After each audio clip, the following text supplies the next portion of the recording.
ഈ ഡാനിയലച്ചനൊക്കെ പറഞ്ഞു കേട്ടിട്ടുണ്ട്, നമ്മൾ ഈ കുർബാനയിലും ബാക്കിയുള്ള നമ്മുടെ ലിറ്റർജിക്കലായിട്ടുള്ള ഈ പ്രാർത്ഥനകളിലൊക്കെ നമ്മളിങ്ങനെ ഒരു രാജാവിനോടൊരു രാജ്ഞി ഇപ്പോൾ സഭയിലിരുന്ന് സംസാരിക്കുമ്പോൾ രാജാവേ എന്നൊക്കെ വിളിച്ചല്ലേ സംസാരിക്കുക. അപ്പോൾ അതുപോലെയാണ് ഈ നമ്മൾ കുർബാനയ്ക്കൊക്കെ പോയി സംസാരിക്കുന്നത്. പക്ഷേ ഈ പേഴ്സണൽ പ്രെയർ എന്ന് വെച്ച് കഴിഞ്ഞാൽ ഈശോ ആയിട്ടൊരു പേഴ്സണൽ റിലേഷൻഷിപ്പിൽ ഞാനും എൻ്റെ ഈശോയും മാത്രം. അപ്പോൾ അവരുടെ പേഴ്സണൽ സമയങ്ങളിൽ അവരെങ്ങനെ രാജാവും ഒരു രാജ്ഞിയും കൂടെ സംസാരിക്കുന്നു, അതുപോലെ എൻ്റെ ഈശോയെ, എൻ്റെ അപ്പ എന്നൊക്കെ വിളിച്ച് സംസാരിക്കാനുള്ള ഒരു സമയം, അതാണ് പേഴ്സണൽ പ്രെയർ. ഈശോയായിട്ട് സംസാരിക്കുന്നു എന്ന് പറയുന്നുണ്ട്. അപ്പോൾ തിരിച്ചൊരു റിപ്ലൈ കിട്ടുന്ന പോലെ ഫീൽ ചെയ്യാറുണ്ടോ ഈശോയിൽ നിന്ന്?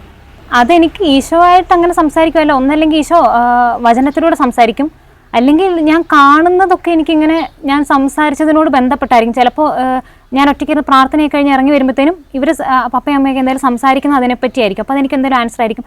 ആളുകളിലൂടെ അല്ലെങ്കിൽ വചനത്തിലൂടെയോ ഒക്കെ ഈശോ ഇങ്ങനെ സംസാരിക്കുന്ന എനിക്ക്